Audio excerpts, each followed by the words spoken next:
Welcome to Bold Encounters. With me today, I have Angela Finlay. How are you, Angela? I'm great. Thank you for Uh, having me. you bet. I'm going to introduce you in a minute a little bit more.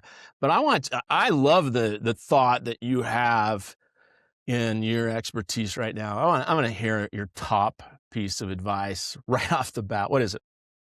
My top piece of advice would be that your career has never been a ladder and that it's actually always been a stack. We have just always done it wrong. And as a newbie or as coming out of college or as a CHRO, in the many years that I built talent programs, I think we've been doing it wrong all along. So what should they do? Give us the high level of it, and we'll I dig in.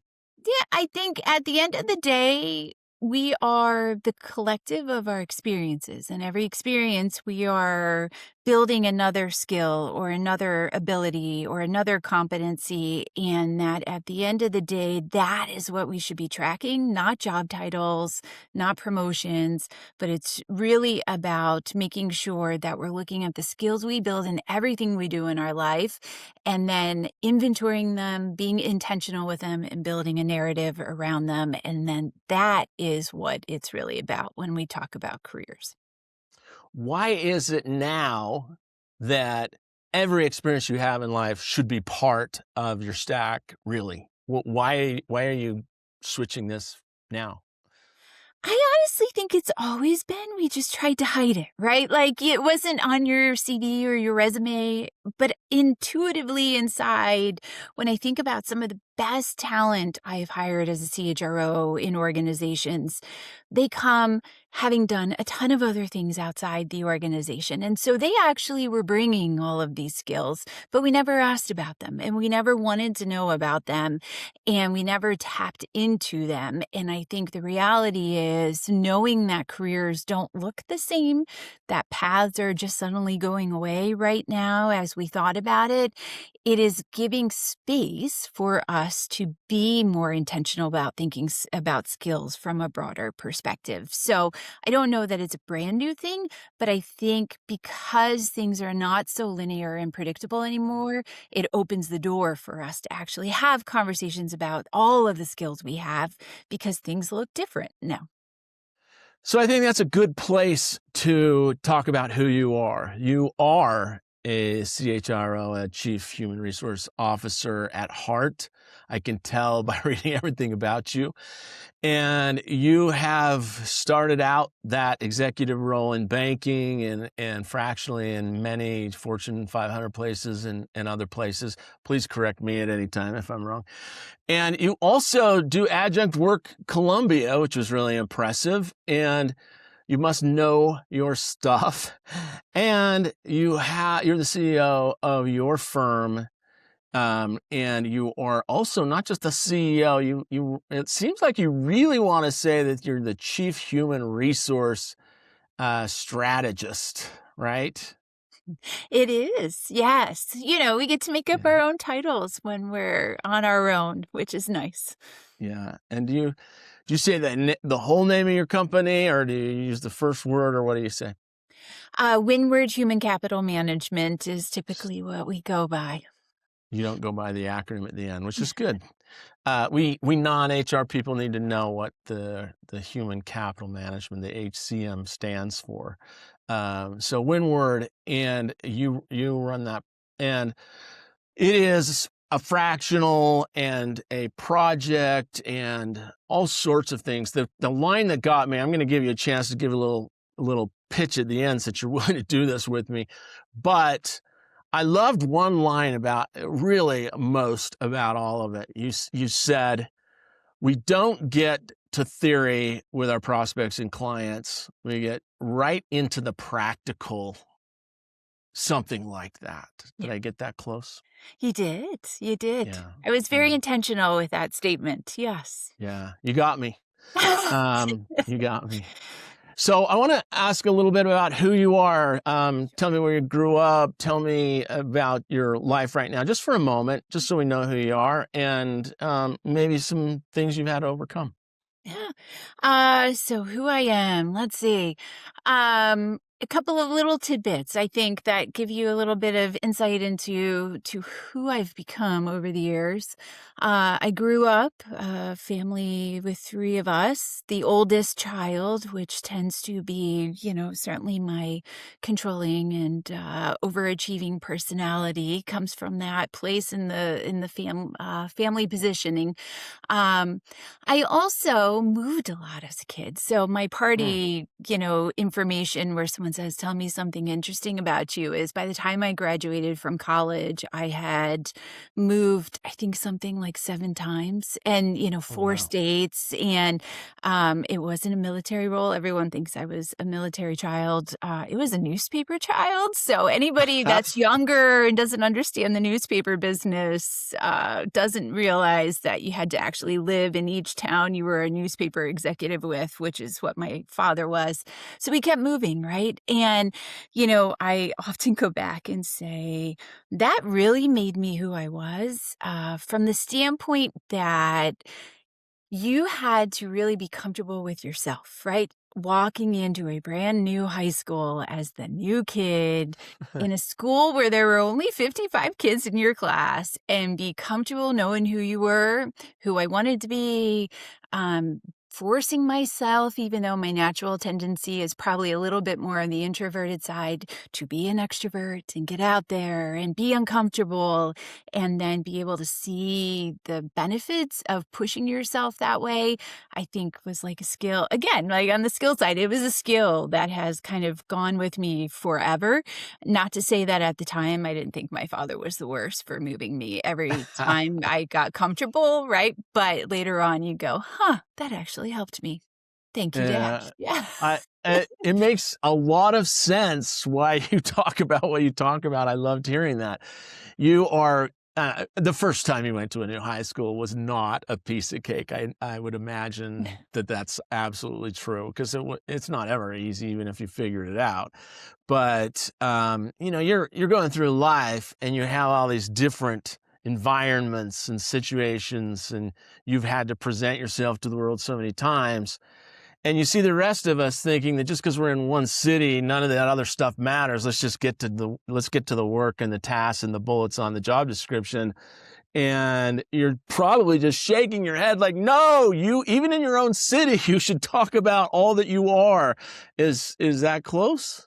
It is. I think it does. It forces you, I see things from a bigger perspective, right? Like, and I think that does help. I mean, again, I ended up graduating high school in a little town in upstate New York. Again, there were 55 students in my graduating class. That was it. And half of them were up at 3:30 in the morning as farmers, right? Like, and I was this girl who just moved from Jersey. Like, they thought I was the weird person that arrived, right, from another land. And um, all of those things make me realize that things are so much bigger, right? And kind of the relationship side and how you start to see all the pieces start to connect become really important later on. And also, the other thing I think it taught me was you can always do something different, right? Like, there's nothing that says I am stuck in one thing. Like, I can pick up and go do something else and do that differently, right? And so this has always been the mantra that if I get bored or if something is not as interesting as it used to be, I have every ability to get up and do something different.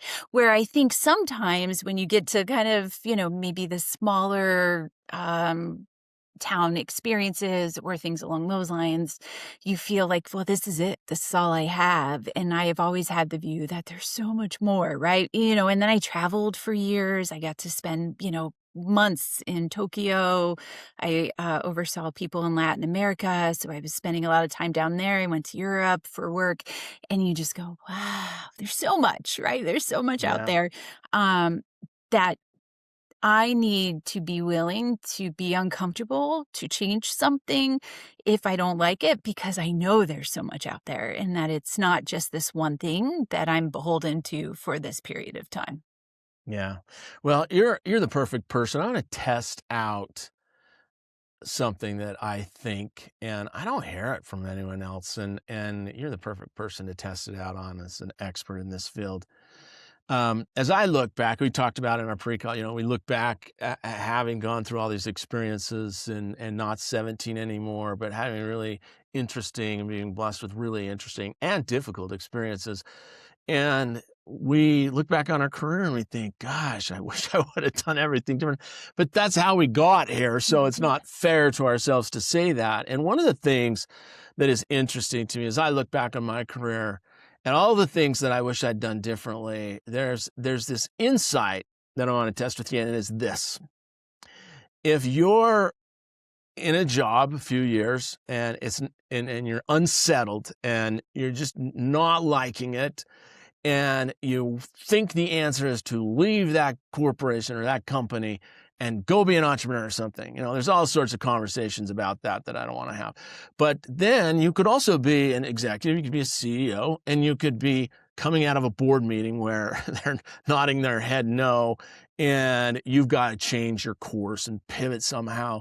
And the thought's always like, well, how do I unwind this? How do I get the options out? All the things that go through your mind about leaving. Staying I'm not saying it is equally as good or it's the best, but it is not even considered usually when people are so unsettled. And it's interesting, as I've gotten through both sides of the types of employment, it dawns on me that back then, when I'm working for someone else, if I didn't like it, and I'm going to leave anyway, I'm going to end up with a brand new difficult situation anyway, I think we're scared of getting fired or something. Why not just access all the things that you prescribed that we're going to go through in a minute and force a change inside, even if it's not very comfortable for those that are set in their ways. You find people to cooperate with, you find ways to make it happen, and you take this big, bold chance. Why not? You're going to leave anyway. Try to do it there. Try to use that platform of budget and people and relationships and customers, and et cetera, et cetera, et cetera. Don't you think that is something that should be considered more? They should. As a CHRO, I can tell you there are so many times I sit there and go, this person is not happy being here. I know the people they're working with are not happy with them, right? Because you see all the sides and they just need to take action, right? And I think it comes, I had a mentor through early or other parts of my career, and his line that will stay with me for the rest of my life was, Angela, you need to be comfortable being uncomfortable. So the minute you're afraid to do something because you're afraid of being uncomfortable, that is your chance to do something, right? And that you're missing something if you don't lean into it, right? And I feel like there have been so many times in my career where I've just wanted to say to somebody, be comfortable being uncomfortable, right? Like, you don't have to continue coming in and being miserable in this job, right? You may be in this job for a while. That's fine. But change something. Right? Change something. There was a job I was at one time, which I will remain nameless because I don't want anybody to know. But there was a time where I was in a job that I was thinking, I am not happy here, right? Like there are a lot of things going on. I'm not really loving this. But I was holding on for a certain thing to happen to get me out of that. And and I started to see myself getting into that whole mentality of, this place is miserable. Oh my goodness, how many more days till Friday, right? All of that stuff that we do. And at some point, I just thought, I don't even like myself. What am I doing, right? Like, this is not sustainable. This is not my personality. And I had to sit down and go, how can I make this work for me, right? Like, I am trying to get to a certain point. How can I make this work for me? And I ended up reframing what it was, and not to say like we don't all go down the negativity path, but For sure. I became much more aware of what can I get out of this, right? Like, what is it that I can change that will make me more satisfied? And I teach, I do all of this kind of stuff. I'm speaking at a library next week, right? Like, I love to educate and grow and develop people. And as a leader at that time, I thought, you know what? This is not about me until I leave. This is about me challenging myself to see what I can do to grow the people that are around me. And so that is going to be my focus. And let me Yeah. tell you, my whole mindset changed, right? Not to say that I was going to stay at that job and everything was going to, but I came into it with a different step and perspective and excitement because I got out of the me and got into what I could do for other people and thought, this is awesome, right? Like at the end of the day, if I can use this time to grow other people and put them in a position to be successful and even more successful than they are, perfect. Right? This is what I'm meant to do while I'm here. And just that reframing, not to say the work changed, but the reframing of what I was focused on can change a lot. Yeah. Instead of me, mine, now, me, mine, now, me, mine, mine, now. If you're gonna execute a radical change anyway, like quit or Mhm. switch or take the other job, why not? Like, there's just no reason. No one's gonna get fired for trying. There'll be a separation. There might be some Yeah. uncomfortable things if you fail. But on the other hand, if you just say, I haven't been what I want. I'm gonna focus on outward, them, theirs, and the long term. And I'm gonna do it in a radical, completely different way because you can job craft. You can Right. still accomplish your 10 bullets on the job description and do them for a different reason with a different set of insights. And why not take a chance right where you are on that platform? You've got a lot of assets right where you are. And I sound like I don't think people should leave or be entrepreneurial. I do, but it's just so ignored. In I relation to, also go oh, ahead, go I ahead. was gonna say, but I don't think everyone should be entrepreneurial, right? And this is the Yeah. thing. I've had a couple of calls lately. I don't know if you know, but a bunch of people have lost jobs, right? And so you get all the calls of people going, "Fractional and interim work sounds great. I like, tell me how you did it, right?" And I just keep going. You know, we need to reframe, right? Like are you doing it because you're just trying to figure out how to pay your bills, right? That's one thing and like own it and then go from there, right? Or are you doing it because the work itself has a connection to you and you're comfortable with all the things that come with being independent and on your own and all of that kind of stuff. And, 50% of the time it's like, I just want to pay the bills. And I go, well, that's fine. Certainly you got to pay your bills, but don't lean into this thinking like, okay, well, now I'm an entrepreneur, right? Because there's a mindset that comes with that you've got to be willing to lean into or own Yeah. it and say, I'm just doing this temporarily because I'm really better at this. And let me just kind of use it as a stepping stone to get to where I need to go. But I think, again, like that's coming down and sitting back and going, all right, where do I sit, right? Knowing me and what drives me and what interests me and what will keep me engaged is the first question for somebody all around. Yeah.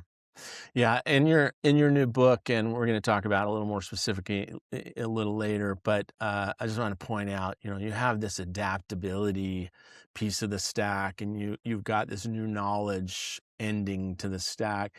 Access some of that learning and Mhm. bring that doctrine right into this conversation. If someone, by the way, I think the easiest question to decide if someone wants to be an entrepreneur or not is you just ask them, do you like calling strangers? And do you like going up to them in person and meeting them? And if the answer is no, they are not thinking correctly about going into entrepreneurship, right? So, yeah, that's the first thing. But tell me a little bit about your two rules, about the ability to pivot and adapt and such, and then also, build the knowledge. Yeah. Ability to pivot and adapt, I think, again, comes down to first knowing who you are, right? I continue to be amazed by, and, I see it on many sides. I see it in clients where I'm interviewing for positions, right? And helping them find talent and trying to figure out where to put talent in organizations.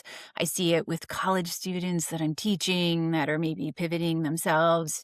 But we do a really bad job being able to truly articulate everything we bring to the table, right?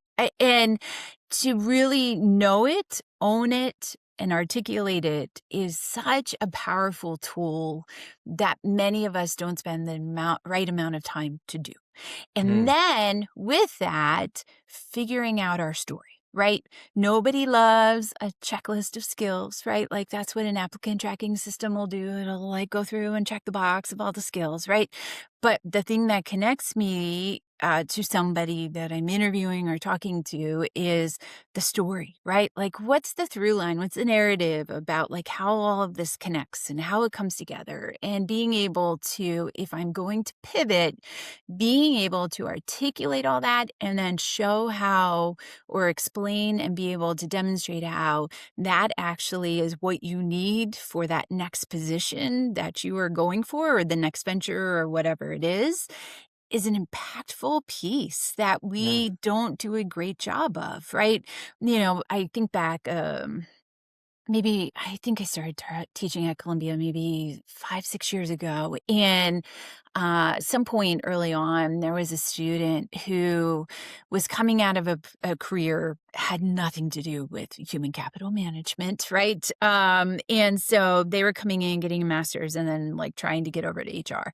And I was having a chat with them one time, and they talked about, well, it's going to be tough because I have no HR experience. And I went, yes, you do, right? I mean, there's educational. Great. You need that as a foundation. But yes, you do. You manage. I mean, this person had managed multiple people. I said, yes, you do, right? You understand performance management. You understand rewards and recognition. You understand how to find the best talent, right? Like, again, you have some of these skills. It's just how you frame it and build a narrative around it will be your superpower to get to that job, right? If you come in and say, Yeah. I've never done HR, you're dead on the spot, right? But if you come in and go, hey, I was a manager who was HR first in how I approach things, and then I can talk about all the things in my mindset and the things that drove me, you got a door that's open for you then. Yeah, I so agree with that. There's this general lack of awareness that you have certain abilities. So the realizing of those is one total skill. And I don't want to add skills to your stack because they're all within that adaptive, but you have the realization, then you have the thinking and codifying it, so to speak, and then the ability to articulate it. Your verbal capacities in your brain and your head are completely different than the realizing and learning about relearning about your own experiences. And and like you say, it takes a little work, Yeah. but it takes a lot less work than failing at an interview series or failing at your current job. And there are ways, you have to set aside time to really think and scour your own history. You really have to spend probably an hour alone to even start. And then you have to spend a lot of time to figure out how to think up through it and codify and present it in bullets or a narrative, like you're saying, with the story arc or something. But then if you don't ever practice saying it at some park alone as you walk around so that it gets out of you verbally, good luck trying to present it to someone. You will stumble. You haven't practiced that. But if you do all those things, you really are a formidable new talent, really. Don't you think? It is. It's so amazing. And, I think as human beings, we have this interesting, and I'm not a psychologist, so I'm not about to tell you any of the psychology around it, but human being experience, right? We have this interesting thought pattern that happens that we just expect everybody to see what we do. Right? Like, I expect Mm, everybody to see things the way I see it. I mm, expect everybody to recognize all the work I'm doing, right? Like, I've had plenty of employees be like, my manager never recognizes anything I do.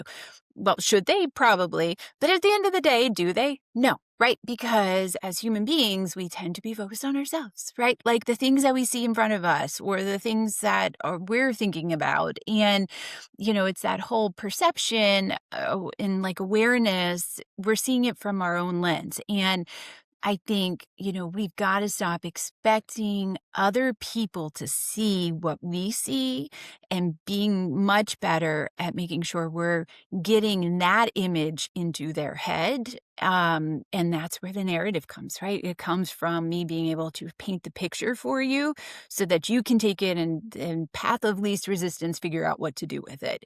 But you can't expect others to figure it out because they won't, right? We're all in our Yeah. own head of everything else. Wow, that's a powerful lesson. Like, stop expecting everyone else to be telepathic and you to be telegraphic. It's just not going to happen. It has to come through communication. I had a Now, I yeah, was gonna just give you a go. story. So I had a Yeah, fascinating give us thing a where, story. I love stories. a client of mine, they were hiring for an AI person, right? As is every organization right now, right? And they can't Yeah. find them and they've got it hired, they've got to go in online and all this kind of stuff. Eventually hire someone and somebody from an office somewhere else kind of like comes in after the fact and says, "Well, I don't know why anyone ever came and talked to me about it." And you looked at the job title of that person, right? And you went, "Well, I don't know why would we, right? Like why would we have come to you?" I could go into a whole host of things I think about our talent structures inside of organizations and we should have been able to, but we didn't, right? But with that being said, he goes, "Well, I spend like, 40 hours outside of this building AI things in Fiverr, right? Like, so people are paying me to build like skills or, coding with Claude or whatever it is." And you go, "How would I know that?" Right? Like, how would I have known that? This is where, like, he goes, "Well, I've told people around me about it." Okay, but they're not sharing, right? And so this is the part where I just go, you got to be your own advocate. You've got to be, I always use the term like, it would be awesome if we were all like sports stars who had an agent, right? Who was out there going, "Let me tell you how amazing this person is," right? And like, here's how this person Yeah. could fit with your brand. And here's how this person could be the best person on your team, right? We don't have that, most of us. I don't, right? And so Yeah. with that No. being said, we've got to be our own career agent and be the one out there having that conversation and being like, "Here's why my skills would be amazing," right? And at the end Yeah. of the day, I was talking to this client, that employee would have been probably great for the job. He didn't have the full level of knowledge, but he had internal expertise, right? They could have trained him up, gotten him some certifications, and it would have been a great story. But without the person like being their own career agent and stepping up and having that conversation, you get lost. And that's where people go, "Well, I have no shot," or, people don't pay attention to it. And, that again, it's changing the thought process to it is my job to make sure that they know. Yeah.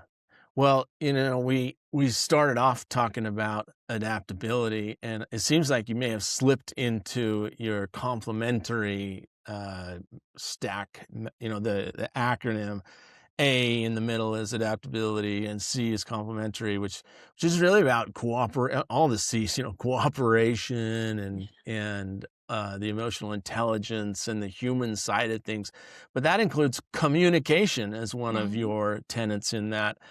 And so you really have to realize.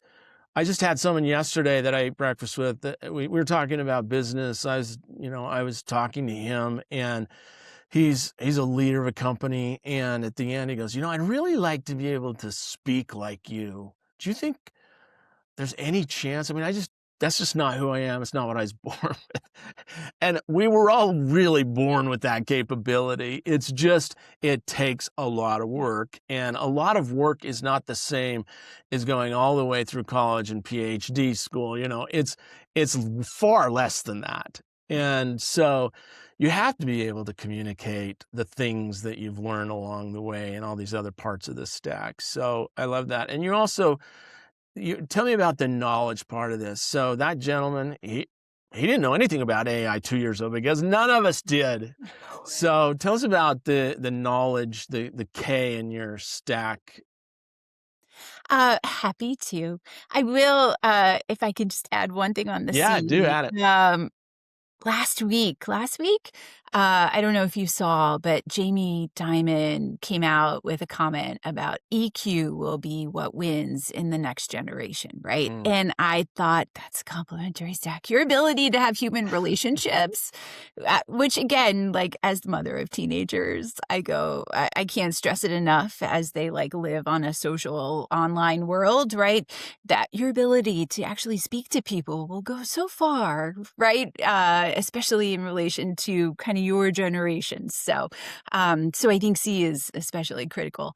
The knowledge side to me is that we need to constantly go into life knowing that we're never the experts in anything, right? There is always something else to know. And at the end of the day, we should constantly be challenging ourselves to do something different, right? Because that's how you build new skills. And I'm not saying like everybody's got to go out and learn AI. You probably do, but that's a different point, right? Yeah. But I'm talking about like follow your curiosity, right? So there's a book, not to promote somebody else's book, but and a whole concept around what they call polymaths. I don't know if you've heard the term Yeah. polymath, but Yeah. the whole concept of people are just curious, right? Like Einstein had, 20 different things that he had curiosity in, if you go through the story, that had nothing to do with the work he was doing. But it was just interesting, right? And that ultimately, at the end of the day, as he learned each of those things, it shifted how he thought, or it shifted the way his brain saw things, and may not have had a connection, but it makes us better thinkers, critical thinkers. It does a better job of us seeing patterns, things along those lines. So our ability to constantly be able to follow curiosity is so important in us continuing to grow as human beings and developing our skills, right? It's I always use this funny aside. I love to torture my children with a podcast on history, right? Like they get in long car rides with me and we go through a podcast that's called History That Doesn't Suck, which I love.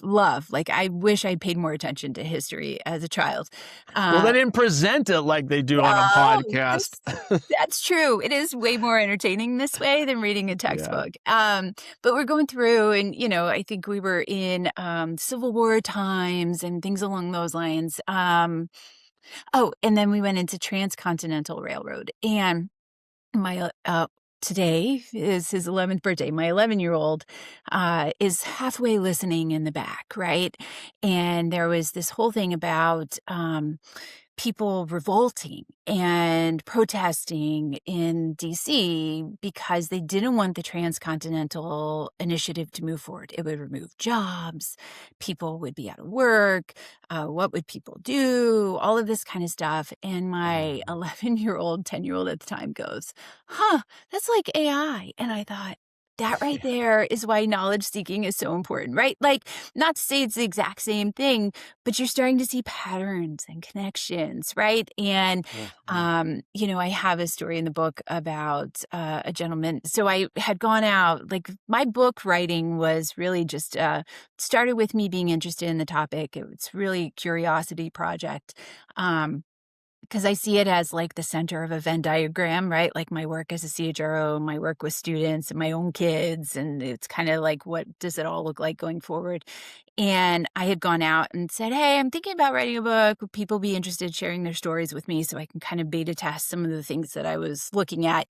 And somebody was willing to talk to me and they shared a story about how, their pursuit of a martial arts, like mid-career, right? Like just decided I need to get physical. I don't like to go hang out in the gym, so I'm going to go down this martial arts path. Was actually one of those things where he got into it, started learning a lot about it, the philosophies behind it, and all of that, and said, later on, now that I'm sitting here talking to you, I can see connections to how I changed my thought patterns or kind of the way I looked at things because of what I learned over there. And if you asked me why I learned martial arts, it had nothing to do with work, right? Like had nothing to do with work, had nothing to do with like skill stacking. It was just purely me being told I need to like exercise more and I didn't want to go to the gym, right? But those are the things where you just pursue something with a curiosity and it then comes back in a different way that sometimes you don't expect. Yeah, for sure.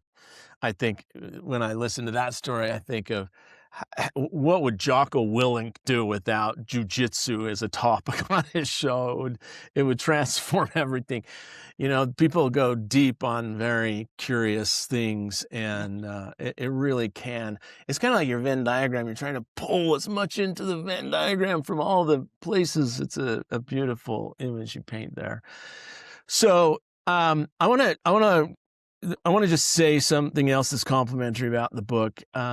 Skill stacking is a concept that is like it is. I looked at it. There's like stacking. One or two other titles use stacking, and it's very unique. Skill stacking is a concept that just immediately is understood. And you know, your first book was amazing because I have a soft spot in my heart about learning how to work on a team or lead a team. And you're talking about in that first book, data driven. I want to just touch on that before we go back to skill stacking and finish with a story and then our premium action plan where we talk about one specific lesson for this week that we're going to execute.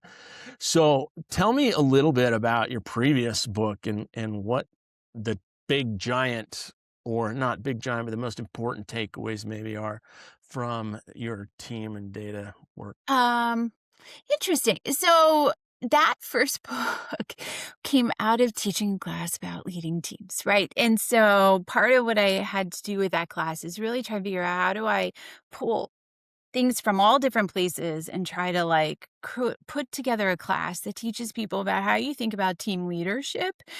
And one of the things I struggled with a lot of times was I started my career as an accountant, if talking about skill stacking, right? Like I actually was a data girl back then before computers. So that tidbit blows most college students' minds when I share that. But, Yeah. you got the big general ledger books and the calculator with the printer paper and like started writing all your stuff. And interestingly, that mindset is still there. And I often go into what's the data, right? Like, how can I, like, what numbers can I follow that help me figure out, if this is working or it's not working or things along those lines. And so it became really an exploration of like, what are those, leadership dashboard, right? Like, what are those things that I could keep track of that help me figure out where we are as a team and then be able to kind of look at our success rates, not KPIs, like our ability to perform is clearly there. But as teams, we're going through evolutions, right? You're going through the storming stages. There are kind of those pivotal points where we all have to kind of work through some of the challenges. There are parts where we all start to really evolve and get to a higher level of performance.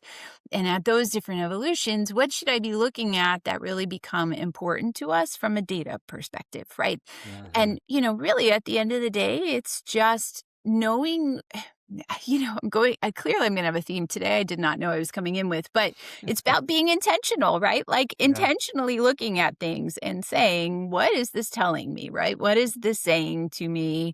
And just being attuned to how things are shifting goes a long way from a leadership perspective. And not all of us have that innate ability to kind of pick up on things right away, those complementary skills, the emotional intelligence, right? But if I have ways to kind of hone in on some of those really key things that I should be focused on, it helps me get there faster if I don't intuitively do it that way. Yeah. Yeah. It's interesting. I go all over the country and talk to little groups of 20 CEOs in mid-sized companies. And um, it's amazing how most of the sharp, successful people in that group are very data driven. They Um, seem very conversational, very human, and yet they're very data driven. And so that book, Leading Teams with Data Driven Insights, is also worth picking up if you're a listener. And skill stacking, it's your career. It's not even about the job or the team, it's about you. So it really is worth picking up and learning how to manage your career in the new age. I want to shift a little bit before we get into something that's highly practical. You have had some difficult things in your life. One of them, you mentioned your daughter earlier, so I want you to maybe, with what you're willing to, share a little bit of that. Sure. So we were talking about those things that change your perspectives in life, I think originally. And it always, for me, goes back to a story. My daughter, who's 17 now and perfectly healthy, started off as a daughter who I often say gave me plenty of gray hairs early on because of the number of times she liked to scare us with health things. So Mm, there was a situation when she was about 2. And it was the craziest thing. She ended up with this like inability to move her neck. And, at 2, I have a newborn baby at home, right? My second son. And she's not able to move her neck. We can't figure out what's going on. There's a little bit of a lump there. We take her to the doctor. The doctor says, I think there could be something growing. It would probably be best if you get her to the hospital and kind of go through the ER thing and have like some of the people, because it was like a Saturday, have some people look at it and see what's going on. So we go in and it starts a 2-week thing, as many of these medical things do. And so, as a mom of a newborn, we then embark on 2 weeks with about the first 4 days being the thing where they're just trying to figure out what's going on, right? Like at one moment, she's going in for surgery to remove it. The next minute, somebody's stopping it and going, no, I don't think that's it. And so, this poor thing is being like abused, like blood tests, all this kind of stuff. And at some point, they figure out she has Kawasaki's disease, which is very rare, usually Asian yeah. boys. And like, so she doesn't meet any of the qualifications. How somebody figured that out was amazing to me. Um, but nonetheless, Kawasaki's disease is something that younger kids can get, and it is blood-based, it's heart-based, and there is this very small window that once they catch it, your child needs like kind of this blood transfusion to be able to hopefully get past it and then not have issues later on. If they don't get that window or they don't get the transfusion successful, they could have heart issues for the rest of their life. So, imagine I am sitting in the hospital with her day 5. I mean, at this point, you're just back and forth. My husband and I are taking turns trying to figure out like who could be home with a newborn. And then, because my other son was 4 months old at the time, and then trying to just, get through this. And the medical team comes in and they're about to do the blood transfusion. And so they come in with so much equipment. Like first of all, they moved her to a single room, which should scare you in and of itself, that you go, I appreciate our own room, but I don't really necessarily want to be the reason why we needed a single room. Yeah. And then they come in with all this equipment and, I am a terrified mom sitting there with no sleep for 5, 6 days at that point. And I am just sitting there looking at them and asking questions like, what is all of this? Right? Like, I thought you were just going to put an IV in her and then like let it run and that would be it. And then the medical professionals who sometimes don't have the best, like, EQ, I guess, I'm going back to my emotional intelligence, right? Just spout off the laundry list of things that could go wrong, right? Like she could go into cardiac arrest, all this kind of stuff. And, so we're bringing all this in because, she could basically die during this and then leave the room, right? And go, we'll be back in 20 minutes to start it. And I am a new mom or, a younger mom and just having a meltdown, right? Like you're watching your little girl who can barely open her eyes because she's so sick.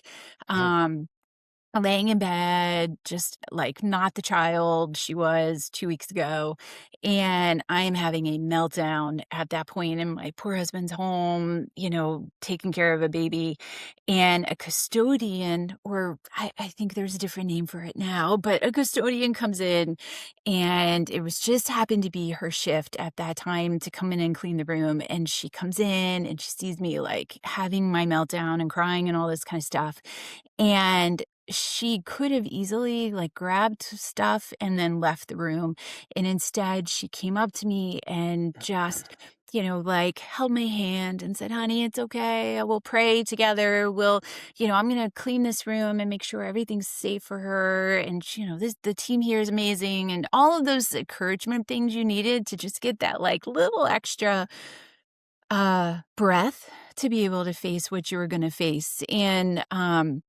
I always talk and fortunately, it all went well, no medical things happened and all of that, but I always talk about the impact of people, right? Like and it changed my mindset on where value sits from a humanity perspective, right? As a CHRO, I know every single person can have an impact, right? Like that in and of itself. It wasn't the doctor who had an impact. I mean, they clearly saved my daughter, medical issues, but it was the custodian lady who had an impact on me that day that 15 years later I'm still talking about, that, it doesn't matter what your role is, you can have an impact, and if we give you space to do it, people can do amazing things, right, in the space that we need them to. So that was my time on yeah. how important it is, for us to really be thoughtful about kind of the impression and impact you're making on people.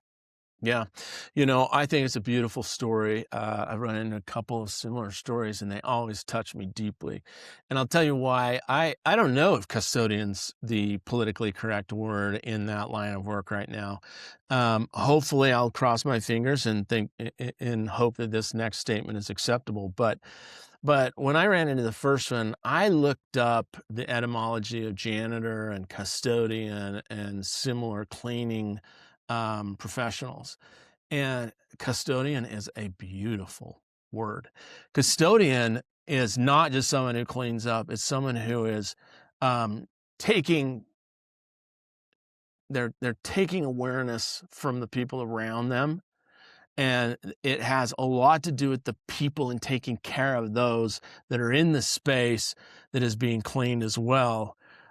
It's worth looking up for everyone that's listening to this. Look up the etymology, which means the history of the Old English word, the first entry into the word, into the language of the word custodian for that general use. And it's a beautiful thing. The reason it's beautiful to me is because, yes, the doctor said that. I have a son that's a doctor, and he's heard these stories a lot because I've had a life-threatening illness, and the doctor was one of the many doctors actually was quite anti-human. It seemed like he was quite mean and rude to my wife even, and I was not in a mood or a mental state to have someone be rude to me either, so it didn't go that great. And I think about the fact that this word can be placed on anyone. You can either be a janitor or you can be a custodian. You can be just the surgeon, but you could also be a custodian. And it's a beautiful idea. You can bring humanity to work no matter what your role is. Love that story. What's the greatest lesson you took from that and you could bring into the workplace from your perspective? You talk about bringing life into the workplace and bringing value. What do you think that thank goodness it turned out good, by the way. Bless your It's, daughter. yeah, no, fortunately, now my fears in life are her learning to drive. So, with that 20 is too fast. You just got to remember that phrase. 20 is too fast. Okay, keep going. Oh, yes. Well, we got the license recently, and she declared to my husband that, she's an equal to him with driving. And Oh, I said, man. "Oh, all right, we're in trouble now." But the lesson from a work perspective is, this is where I was actually still on maternity leave with my first son with my son when this happened. And I went back to work with a whole new perspective about, I had spent my career like creating org charts and hierarchies and all that kind of stuff, right?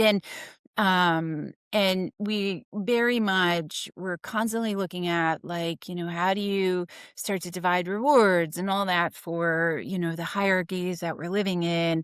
And it was this new appreciation, which maybe I should have learned earlier on, of just how valuable all levels in the hierarchy are, right? Like it is not the person, like the surgeon is higher up on the hierarchy, I am sure, right? But I couldn't tell you that person's name. I couldn't even tell you what their face was. I actually have a negative connotation of them, minus the fact that they, were able to help. But it's the person multiple levels below that person on an org chart that had the most impact. And that is where I really leaned in and started to say, this is a bigger thing. Like I need to really start to think about, where are those points of impact, right? And where do people really touch what our purpose is and what we're doing, right? And being able to tap into that to allow the space for that, right? Like that's the other thing I learned out of it is I don't know this person's manager, right? But if Right. you're one of those people that as a manager that like, you have 3 minutes to clean this room and move on to the next one, or I'm going to penalize you for being late for the next one, and then all of that kind of stuff. She couldn't have done that. Right. So Yeah. leaving space for people to be human in their jobs, I think, is the other lesson I learned. That it is Yeah. so critical for us to know that you've got to have those human experiences that really drive the value at the end of the day. Yeah. If your leader makes space for that, if you're the person trying to manage their own career, bring it. Yeah. Bring it to work. Okay, so I want to shift gears a little bit. That was terrific. Thank you for being willing to share that. That's a very personal story. I end each episode for those that have subscribed to Premium, kind of my patrons of making this show successful. And what we do is we pick one single goal.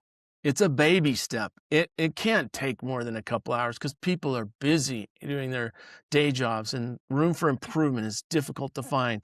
And they may already have an edict for what they're supposed to improve. So I want to limit it to 2 hours all week, something like that. It could be 10 minutes a day, 15 minutes a day, whatever form it needs to take. But it's a baby step, but it is absolutely a practical thing that should be done and accomplished the next 6 days so they can celebrate the 7th. And I want you to think about that while I just plea with the listeners. This is a challenging project that any podcaster does, especially those of us that are trying to build a larger audience and do it professionally. So we do the premium action plans after each episode so that you can subscribe and help support this and keep the free version going for others.